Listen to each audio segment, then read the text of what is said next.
About to do a live stream on Framing New Heights podcast. Thank you for those of you that are joining. About to get started here in a second. Just getting set up here.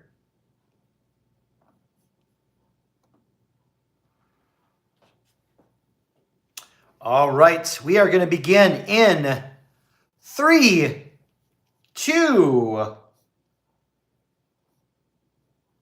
and 1. Welcome to another great episode of Framing New Heights. My name is Michael Hicks, and I am the host of Framing New Heights podcast, where we challenge your mindset, impact your frame of mind. And to be honest with you, if you have been enjoying this podcast, please make sure to hit the subscribe button, send it to 2, 3, maybe 5 other friends, and make sure, if you would be so kind in your heart, to give us a 5-star rating. That would be tremendously appreciated. As I begin the podcast today, I want to talk a little bit about, have you ever been in the grind, or a lot of people call it the grind, or a constant whirlwind of commitments, or even better yet, a perpetual state of stress? So how are your mornings? Are they chaotic? Are they chaotic because you have to rush the kids to get them ready for school? And then often resulting in a frantic breakfast, right? Because you're constantly on the go. How many of you right now are like, man, that's me? And then even after that, after long days, the kiddos return home, and then you got tons of chores and lists and obligations to do. And don't even get me started with those handheld things, those pings that we get throughout the day, right? Leaving us with little time of meaningful connection for each other, right? Because we always are constantly with our phones and things of that nature. So does this pattern really resonate with you?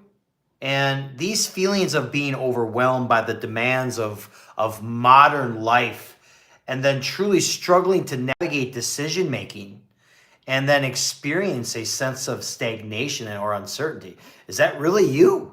Is this you? Because if it is, you want to continue listening to this podcast, because I'm going to help you narrate and give you that roadmap, so to speak. Many of us find ourselves caught in a relentless cycle, right?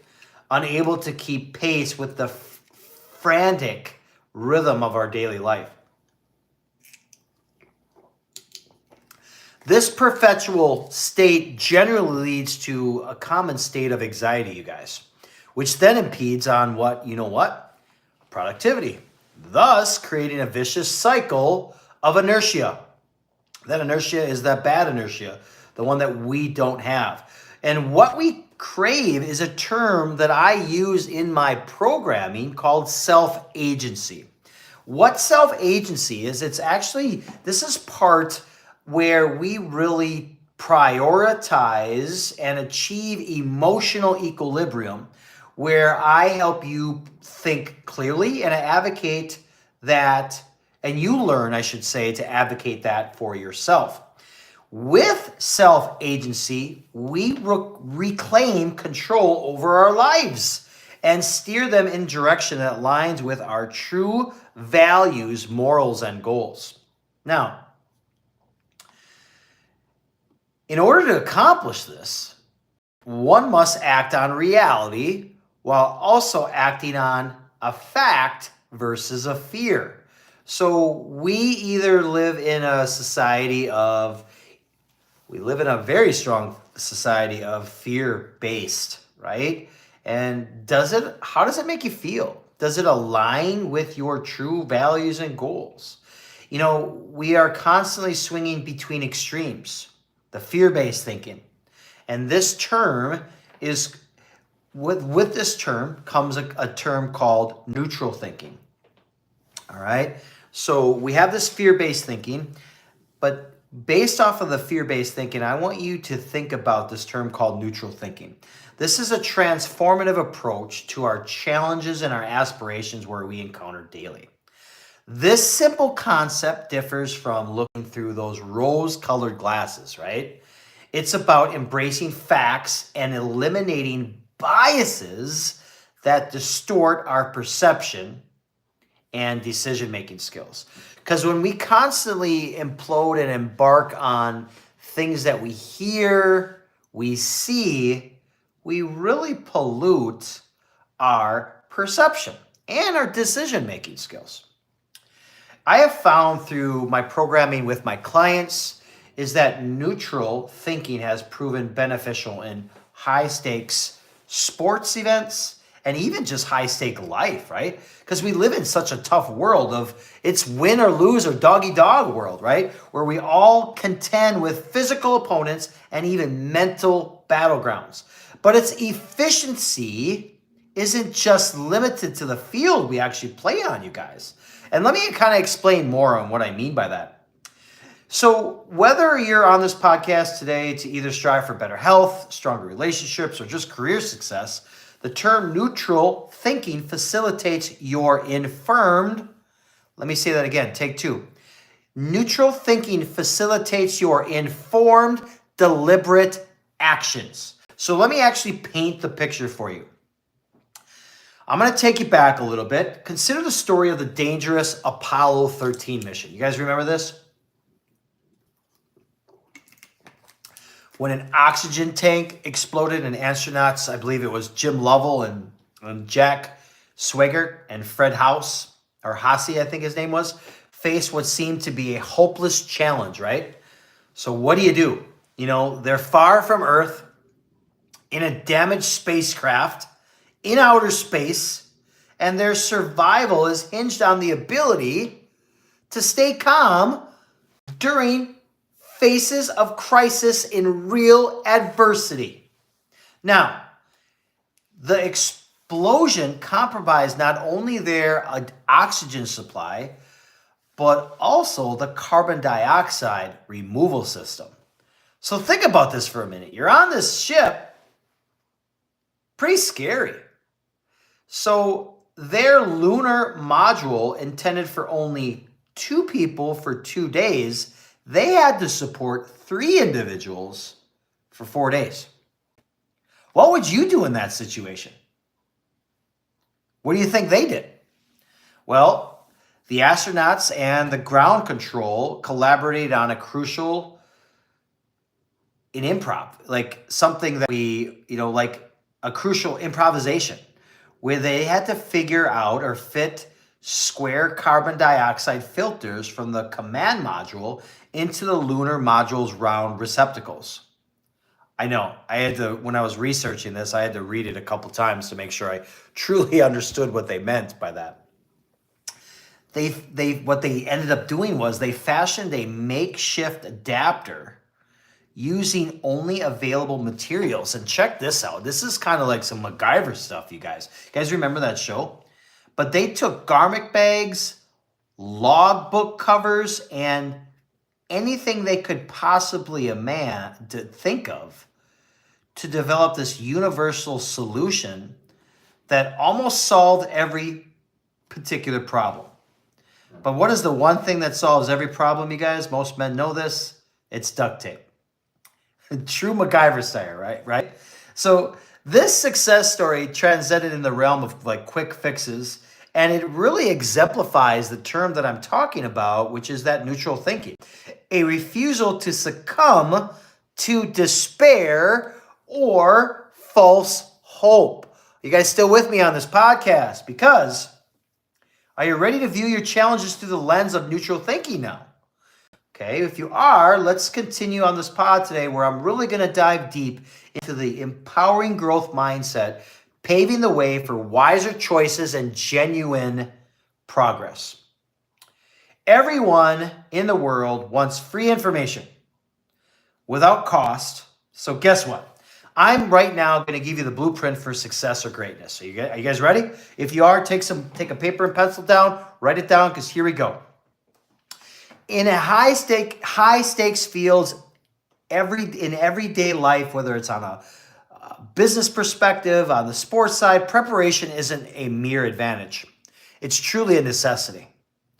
And this truth comes vividly clear in critical moments. And I can use so many sports analogies here. Like, for example, you guys remember Seattle Seahawks quarterback Russell Wilson when he experienced a crucial, remember Super Bowl 49, where entering the stadium, he was calm. And not everybody knew, like, as a sport, as a guru in sports and people that love sports, is like, what was his attitude behind all that? He found some confidence in victory, but that wasn't just really the big piece. The big piece was trusting the preparation and the progress, or process, I should say. So what did Russell Wilson do?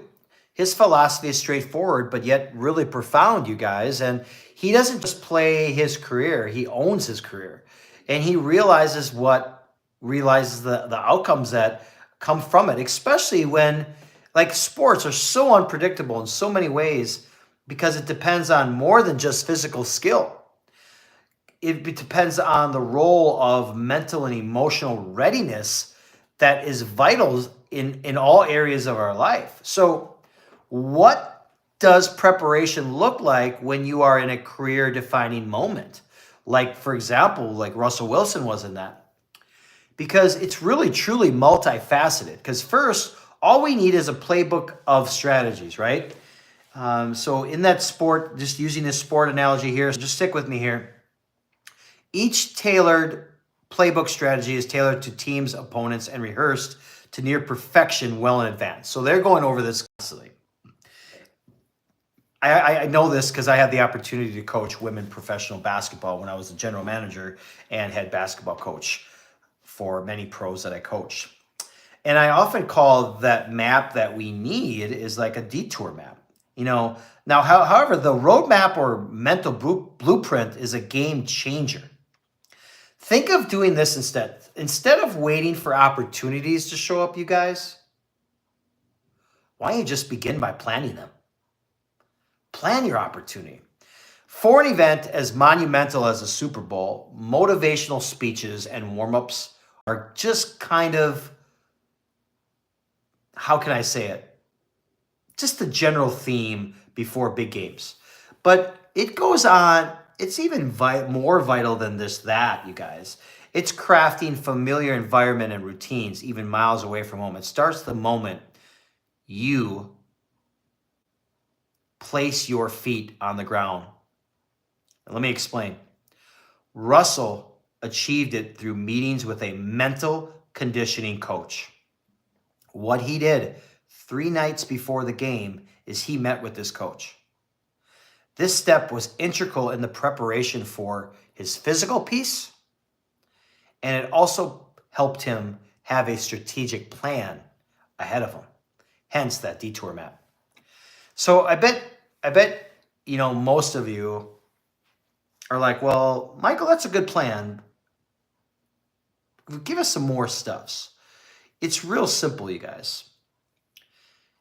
We often talk about ifs and the blocking word can't, and we don't know how to clarify our objectives first.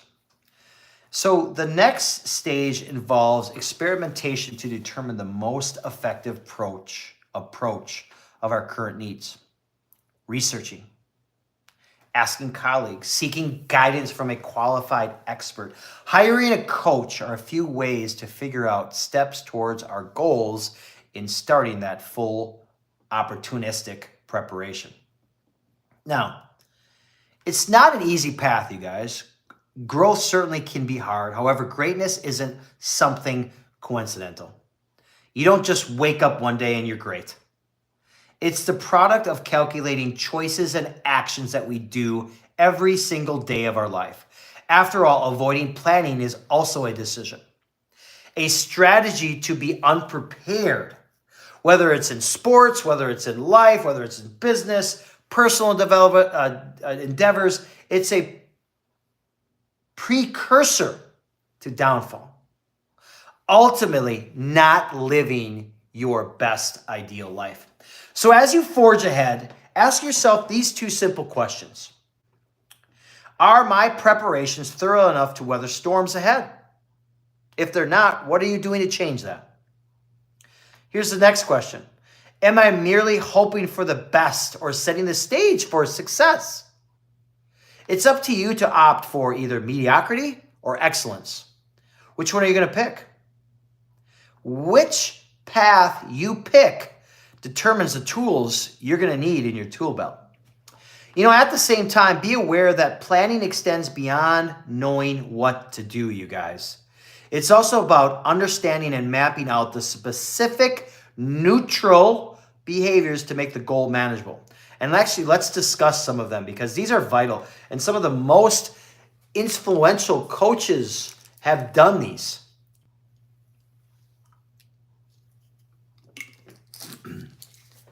The first one is visualization. Visualization is a crucial yet often overlooked instrument in the toolkit for success. The approach isn't about daydreaming. It's about the practice of vividly picturing your path to success, immersing yourself in the details before they actually happen. So I recently, well, not recently, quite extensively, quite a while ago, I should say, I had a manifestation coach on. She manifested daily how she woke up every morning near the ocean. She had her robe on with her cup of coffee. She felt the morning air. She visualized it. Consider this, for example. Consider world-class sprinters who break records. We can go for Bolt to... the extent is limitless, right? But their success stems from not from luck, however, from the term called neutral thinking. Not only neutral thinking, strategic choices, and detailed visualization, thus rehearsing the specific actions that they have that leads to victory. The same principles apply to overcome personal hurdles. Take, for example, there's a sprinter called, I'm just going to name him Michael. He demonstrates things that are life-altering challenges. So Michael faced a life-altering challenge at 51 when he had a mini stroke. That mini stroke impaired his left leg's function. Rather than succumbing to despair, he tapped into his mental toughness, honed in by his athletic past. Michael understood well enough how the law of incremental gains works. He saw firsthand how progress, especially in the sports sector, can sometimes be a game of inches or even fractions or seconds. So he began his recovery, and Michael faced a daunting task ahead. He had to relearn how to walk, you guys. He lost his basic functions due to that mini stroke. His first attempt was a 200-meter walk. Guess how long it took him? It took him about 15 minutes. A very bleak and stark contrast on his former Olympic sprinter self. However, Michael embraced the process with the strategy that he had won when he won those gold medals. It involved more than physical therapy, and it was based on visualization. Michael didn't just hope to walk again. He pictured himself walking normally, each step clear in his mind. With every small victory, his confidence grew. It's almost like every single step he took. In the next part of his journey, he became little less intimidated. Michael's recovery defined expectations. Within months, he was walking normally, a timeline that far outpaced typical prognosis. His journey underscores how disciplined mindset can conquer even major severe setbacks. Effective visualization means imagining the new traits and skills you need, not just for your goals, but in everyday life. In everyday life, visualization serves as a tool for resilience, anti-fragility. Whether facing professional challenges or unexpected life hardships, the ability to visualize a path forward, seeing every step you take.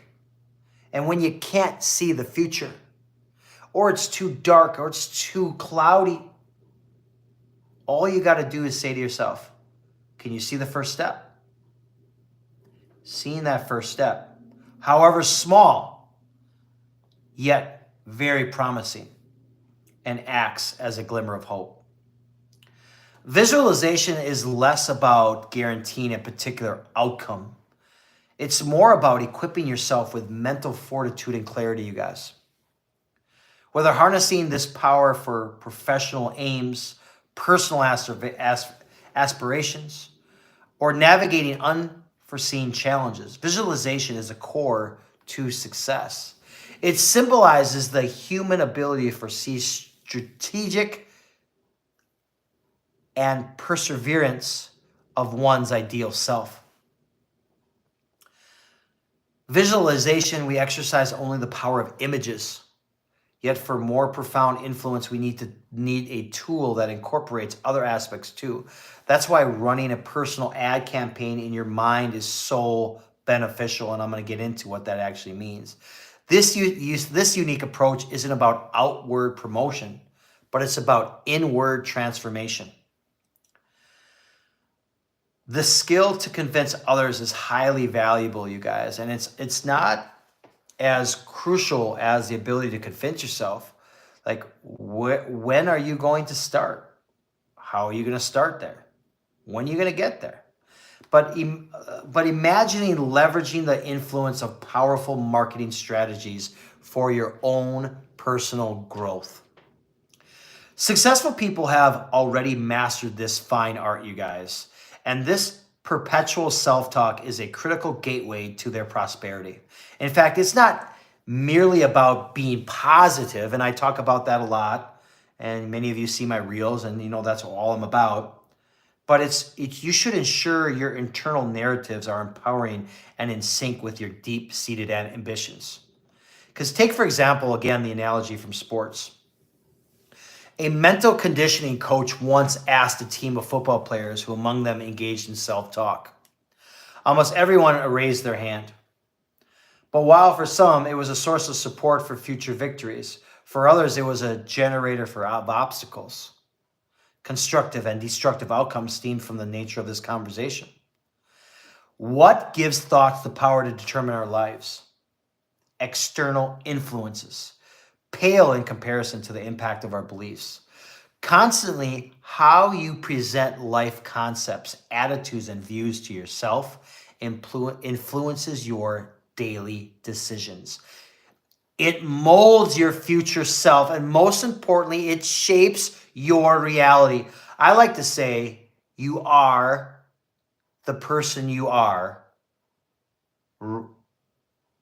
Take two. I like to say you determine who you will be 5 years from now from the moment you start. So say, for example, I'm writing my chapter, I'm writing my book right now. 5 years from now, that's who benefits. So as a result, negative self-talk is a precursor to a self-fulfilling prophecy of failure. Conversely, affirming your abilities through realistic positive self-talk can chart the path to success.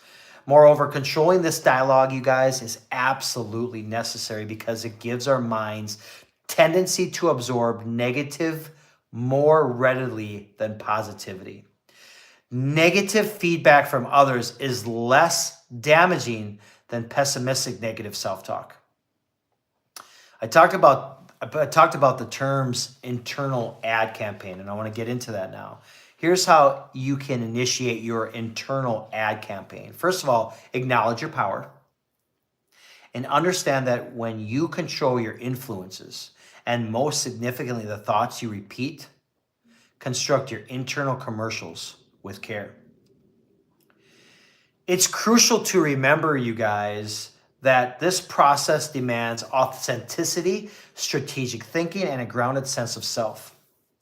Your self created messages should reinforce a realistic assessment of your skills and potentials, and it should not be unbelievable. Remember, the mightiest advertiser in your life, guess what? It's you. The stories you tell yourself can change your life. So make them great ones. Did you know this, you guys? In 2018, a group of Dutch scientists proved that repetitive negative thinking increases the risk of anxiety. There are actually benefits of what I call a negative diet. I'm going to explain what that actually means. Your mood is vital for numerous aspects of your life. Many factors are responsible for shaping it. Yet one stands out. What is that one? Negativity. Daily, our lives are bombarded with pessimism, much of which we passively accept from TV shows, social media, and other sources. However, one transformative concept allows us to remain in control. That's the negativity diet. This proactive mental shift is comparable to a food diet, you guys. But instead of monitoring what we eat, we become actually aware of our mental consumption, deliberately reducing pessimistic thinking. We are already familiar with this concept from an early age. Certain unconventional rules like avoiding specific movies. Remember when you were a kid, put your eyes down, close your eyes. Parents will be watching. I'll never forget a few times that's happened. Close your eyes. We were at a drive-in movie. But when we go back to specific movie genres full of violence or dispiriting TV programs, were more than mere whims. They were strategic defenses to limit the unconscious intake of gloomy and destructive content. Now, it's time to filter content intentionally. And the first step is to recognize that we have more control than we truly realize. We possess the self-agency piece to turn off the radio. If there's a song on, turn it off. We have the ability to select specific apps that we want to be part of. We get to curate our social interactions, both online and offline. Consider the impact of daily news. I often talk about this. When was the last time that you felt genuinely great about what happened on the news? While some genuinely strive to describe the events as balanced, others only list catastrophes. Indeed, there are many tragic events, however, joyful events also occur in life, you guys.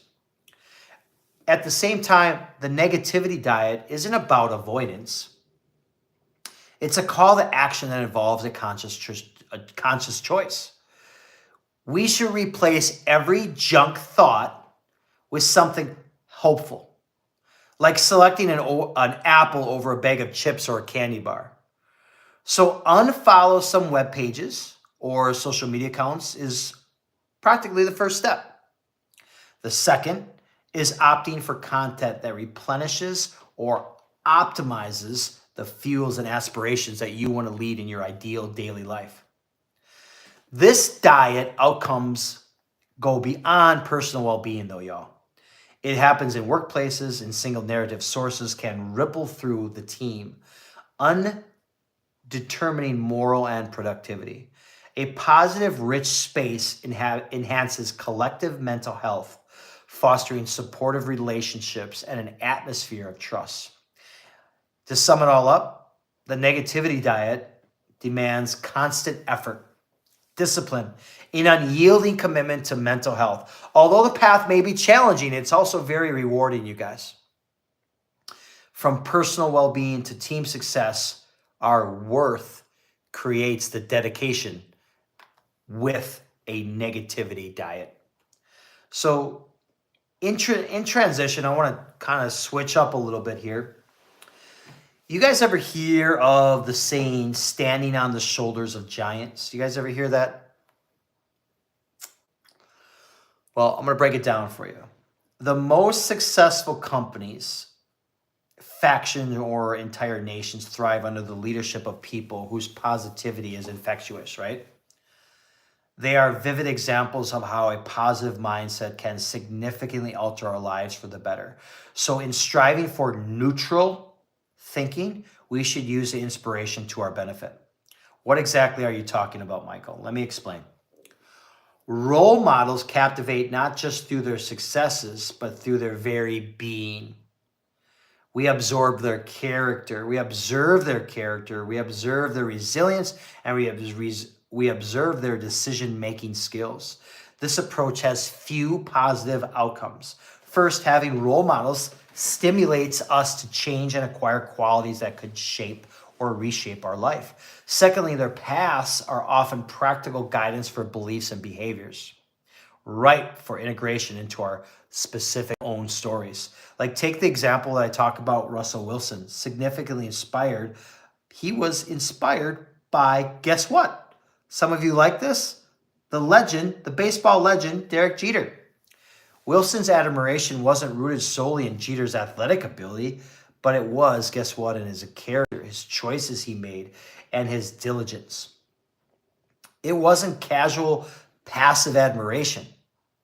Wilson dissected Jeter's journey, extracting valuable lessons and drawing in closer to them.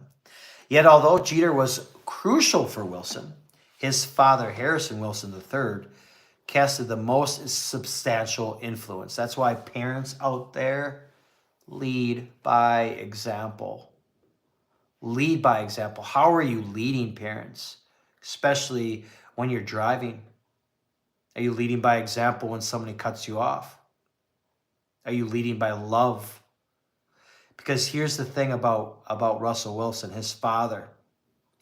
His character and the life choices that he made, Russell wanted to follow. This story exemplifies another crucial principle. Role models, you guys, aren't exclusive to the spotlight, but public figures excelling in sports, cinema, and in the corporate ladder are great. But here's the thing. They are far away, and we don't really know their complexities. Those whom we encounter daily have really the most impact on us and in our daily lives. When focusing on our role models, focus on beliefs, focus on morals and values, and do not focus on achievements. Another function of role models is to illustrate strategies to grapple with life's everyday hurdles, right? They show that there is no point in waiting for challenges to resolve automatically. One must assess a plan and then act incrementally. Role models often endorse the, I want to say, comma concept. And here's what I mean. They advocate for neutral stance. It reminds us that life's events are neither an end nor a defining conclusion. With role models, we master the art of perspective, encouraging us to perceive every situation as a chance for continuation. This mindset instills the belief in ceaseless opportunities as long as we persevere. Role models excel in silent mentorship, you guys. They don't actively seek to tutor each acquaintance, but lead exemplary lives, demonstrating resilience and a head-on approach to what we see as adversities. Because here's the deal, you all. When we have worked on self-growth, we have the influence, and I repeat, we have the influence to make other better versions of others and ourselves. When we are in charge, leadership isn't about being in charge, you guys. It stems from taking sole responsibility for ourselves and guiding others to be their best version of themselves. This skill requires a conscious, continuous effort, a practice that distinguishes the ordinary from the great. What are you? Are you ordinary? Or are you great? You know that answer. Being a chef or a chief of synonymous with a heat seeker, someone who doesn't deflect challenges but searches for them, embarks them. It's kind of like the buffalo. What do the buffalo do? They walk towards the storm. They adapt to the storm, and then they grow from that storm. After all, leadership is about behavior, you guys. It's a skill we can hone in on, and it's accessible to anyone that's willing to learn. Thus, central to leadership is understanding competency levels, which are crucial for personal growth and helping others. And I'm going to break some down and give you some examples here, you guys, because here are some of the following. Unconscious incompetence. Let me tell you what that is. It's people who are blind to their deficiencies, unaware of what they don't know. And guess what? It prevents them from understanding their failures and makes them less likely to seek necessary feedback.